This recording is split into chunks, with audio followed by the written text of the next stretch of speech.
प्यार में इतना दर्द किसी को ना मिले। नमस्ते दोस्तों, आज मैं एक बार फिर आपके बीच लेकर आई हूँ एक बेहद ही प्यारी लव स्टोरी। तो इसे कृपया पूरा पढ़ें और कैसी लगी ये लव स्टोरी ज़रूर बताइए। ये कहानी एक ऐसे लड़के की है जिसे उसके प्यार में 2 बार इनकार मिला, लेकिन आज भी शायद उस लड़की को भुला नहीं पाया। तो आइए इसे मैं और आप साथ पढ़ते हैं और जानते हैं कि क्या है अमन और रिंकी की लव स्टोरी। अमन पढ़ने में थोड़ा एवरेज और लड़कियों के मामले में थोड़ा कच्चा था। उसकी मुलाकात इंटर में रिंकी से हुई। रिंकी पढ़ने में अच्छी और अपने भविष्य के बारे में बहुत सोचने वाली लड़की थी।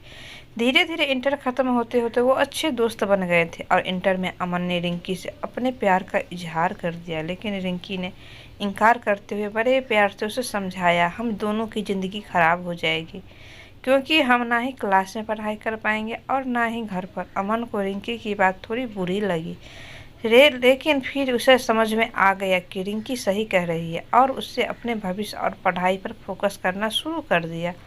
और अब अमन किसी भी लड़की से बात नहीं करता था, यहाँ तक कि रिंकी से भी नहीं, क्योंकि उसे लगता था कि वो जब भी रिंकी से बात करता है तब उसे अच्छा नहीं लगता था, क्योंकि कुछ दिन पहले तक रिंकी उसकी क्रश थी और आज वो उसे रिजेक्ट कर चुकी थी। और अमन इन सब बातों का नज़रअंदाज करते हुए अपने इंटरमीडिएट की परीक्षा में मेहनत करके पूरे स्कूल में फर्स्ट आ गया। बाद में अमन दिल्ली के एक कॉलेज से बीटेक करने लगा और वहाँ भी वो किसी लड़की से बात नहीं करता था, क्योंकि रिंकी ने उसे जो भी बातें कही थी कहीं ना कहीं उसके दिल में बैठ गई थी। और जब भी उससे कोई लड़की बात करने आती वो मुँह मोड़ लेता और वो धीरे धीरे अपने पढ़ाई में और भी अच्छा होता गया और आखिर में आते आते वो अपने कॉलेज में भी टॉप 10 की लिस्ट में आ गया और उसे कॉलेज से प्लेसमेंट भी मिल गई और वो जॉब करने फिर से मुंबई चला गया। मुंबई एक बहुत ही बड़ा शहर है जहाँ एक मोहल्ले के लोग दूसरे मोहल्ले वालों को नहीं जानते हैं। वहीं जब अमन ऑफिस गया तो उससे वहाँ रिंकी दिखी, लेकिन अब रिंकी के लिए उसके दिल में कोई जगह नहीं थी और इसलिए वो हर बार रिंकी से छिपता रहता। इसलिए नहीं क्योंकि वो उससे नाराज़ था, बल्कि इसलिए क्योंकि वो फिर से रिंकी की ज़िंदगी में नहीं आना चाहता था।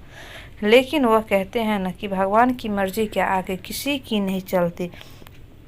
एक दिन ऑफिस की कैंटीन में रिंकी ने अमन को देख लिया और उसके पास जाकर उससे बातें करने लगी। अमन के पास रिंकी से बात करने के अलावा और कोई विकल्प नहीं था। दोनों के दिल में पिछले 4 सालों से जो भी दर्द था उन्होंने एक दूसरे को बताया और खूब सारी बातें की। रिंकी ने उससे बिछड़ने के बाद अपने सफ़र के बारे में बताया और अमन से उसके बारे में पूछा, जिसके बाद अमन को कहीं न कहीं लगने लगा था कि रिंकी गलत नहीं थी और अमन को फिर से रिंकी से प्यार हो जाता है। कुछ दिन बीतता है और दोनों की दोस्ती और भी गहरी हो जाती है और एक दिन अचानक अमन रिंकी से बात करते करते उससे अपने प्यार का इजहार कर देता है, लेकिन रिंकी फिर इनकार कर देती है। और जब अमन इसकी वजह पूछता है तो वो बताती है कि मेरी शादी तय हो गई है और 1 महीने की तो बात है वो ये जॉब छोड़ देगी।